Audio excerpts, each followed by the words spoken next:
Greetings, horror, sci-fi, and beyond fans. Drew here from Horror, Sci-Fi, and Beyond, and I'm here to do a different sort of video today. I'm here to do another book review. I know I don't do a lot of these. I want to start doing more of these. And the book that I today is House of Haunted House by Grady Hendrix. Now, I just finished this book last night as I'm recording this. And what did I think about this book? I really enjoyed it. The plot of the book, it is basically about, this woman named Louise. And, she's quite distant from her sort of family from North Carolina. Had a really rough relationship with them. And as you find out, in the book, you find out different kind of things, why that happened. And then her parents died mysteriously. And so now she has to go back and, deal with her brother, with, selling the house and the funeral arrangements and all that stuff. And they had a really checkered past. Like, they don't really ever talk to each other. So that's the setup for the book. Some positives that I really like is I love how Hendrix captures, like, a Southern family with how they talk and, family or God's the most important thing and then families come second, and all that stuff. And I actually believe he's from the South, if I'm not mistaken, too. So it kind of helps, with that. I thought was really good. Second thing I really like about this book is, Louise and Mark feel like brother and sister. Like, he knows how to write a brother-sister kind of dynamic.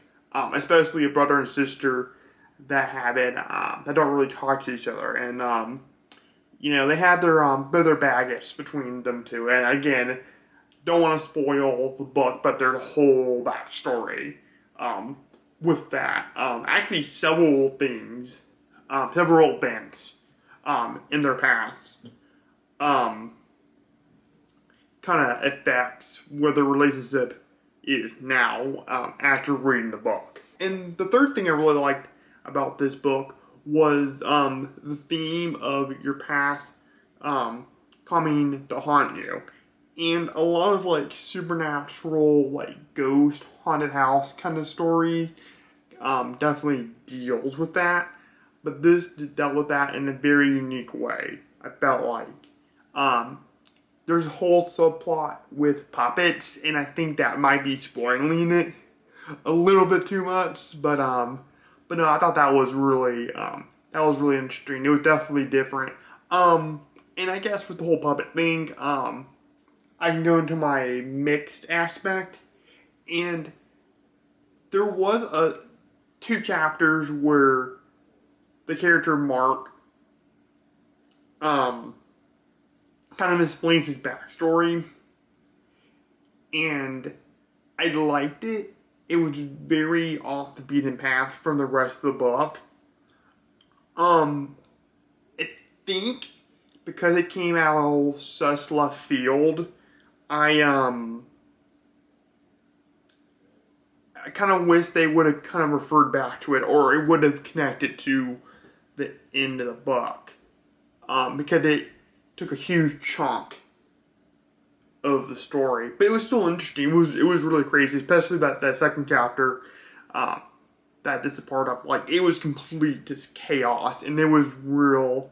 It was definitely something real, something I wasn't expecting from this book for sure.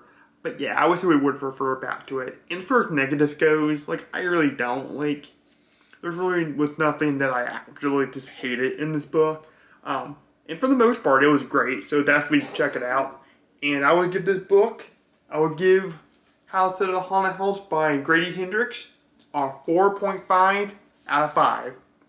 And this has been Drew from Horror Sci-Fi and Beyond. Over and out. Bye.